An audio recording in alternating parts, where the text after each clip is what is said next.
Assalamualaikum warahmatullahi wabarakatuh. Salam sejahtera bagi kita semua. Semoga pada malam hari ini kita dapat kesehatan, keselamatan dan lindungan dari Allah Subhanahu wa taala. Saya Sholihul Hadi HSH dari kantor Advokat Tunggak Semijoyo.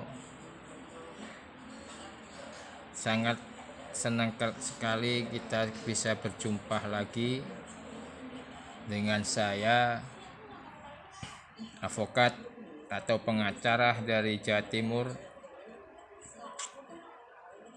Pada kesempatan malam hari ini saya akan menyampaikan tentang fungsi surat keterangan ahli waris. Pada dasarnya, surat keterangan ahli waris adalah untuk menunjuk ahli waris secara sah. Tanpa adanya surat ini, seseorang yang dianggap ahli waris tidak bisa mengambil harta warisan yang ditinggalkan pewaris. Dalam kesempatan ini, kepentingan surat keterangan ahli waris sangat diperlukan jika pewaris meninggalkan harta warisan. Untuk itu, para ahli waris yang ditinggal pewaris dan ada harta warisannya yang ditinggal pewaris, ahli waris segera mengurus surat pernyataan atau penetapan ahli waris. Ini sangat penting. Ya, tujuan atau fungsinya yang sudah saya bicarakan di awal tadi. Dan mengenai aturan-aturan untuk pembuatan atau membuat surat pernyataan ahli waris atau penetapan ahli waris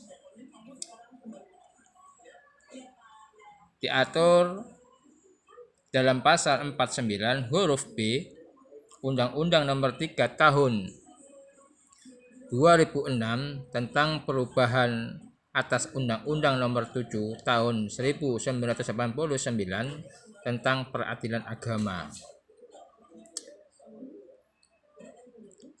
Fatwa atau penetapan ahli waris dikeluarkan oleh pengadilan negeri atau pengadilan agama. Penetapan ahli waris untuk yang beragama Islam dibuat oleh pengadilan agama atas permohonan ahli waris. Dasarnya tadi yang saya sebutkan. Sedangkan penetapan ahli waris yang beragama selain Islam dibuat oleh pengadilan negeri. Dasar hukumnya adalah pasal 833 KUH Perdata. Di samping itu, surat keterangan ahli waris juga dapat dibuat di bawah tangan dan ditandatangani oleh semua ahli waris, diketahui lurah dan dikuatkan camat. Akta notaris dalam hal pewarisan bisa berarti akta wasiat. Di dalam Undang-Undang Nomor 30 Tahun 2004 tentang jabatan notaris atau akta pembagian dan pemisahan harta peninggalan dalam KUH Perdata bab 27 tentang pemisahan harta peninggalan.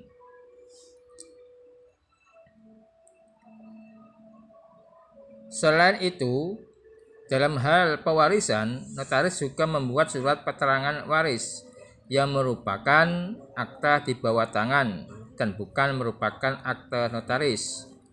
Adapun surat keterangan waris Verklaring van Erfenis yang efek yang dibuat oleh notaris adalah keterangan waris yang dibuat bagi ahli waris dan warga atau golongan keturunan Tionghoa. Surat keterangan waris tersebut dibuat di bawah tangan, tidak dengan akta notaris. Pembuatan surat keterangan waris bagi keturunan Tionghoa oleh notaris menurut Notaris Edison pengacu pada surat Mahkamah Agung RI tanggal 8 Mei tahun 1991 nomor MA garing Kumdit garing 171 garing 5 Romawi garing K garing 1991.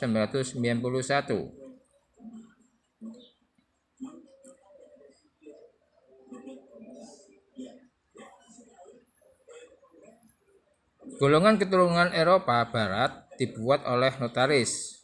Golongan penduduk asli surat keterangan oleh ahli waris disaksikan oleh lurah atau desa dan diketahui oleh camat.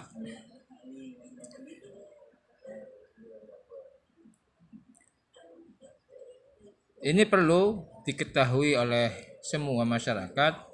Kadangkala banyak calon klien yang konsultasi ke kami, pewaris meninggalkan harta warisan, banyak yang belum membuat surat keterangan ahli waris. Yang kedua, para ahli waris belum membuat surat pernyataan atau penetapan waris di pengadilan. Salah satu waris ada yang menjual harta peninggalan pewaris. Nah, ini yang saya kira perlu dibuat para ahli waris, membuat surat keterangan ahli waris atau surat permohonan penetapan ahli waris di pengadilan. Tujuannya adalah sudah saya terangkan di awal, untuk menunjuk ahli waris yang sah. Ya, yang sah. Banyak klien yang konsultasi masalah-masalah pewarisan. Mungkin ini yang dapat saya sampaikan, walaupun sedikit saya sampaikan, mudah-mudahan ilmu sedikit banyak bermanfaat bagi masyarakat kita. Saya Sholihul Hadi, kantor Tunggak Semijoyo, salam TSC. Wassalamualaikum warahmatullahi wabarakatuh. Selamat malam.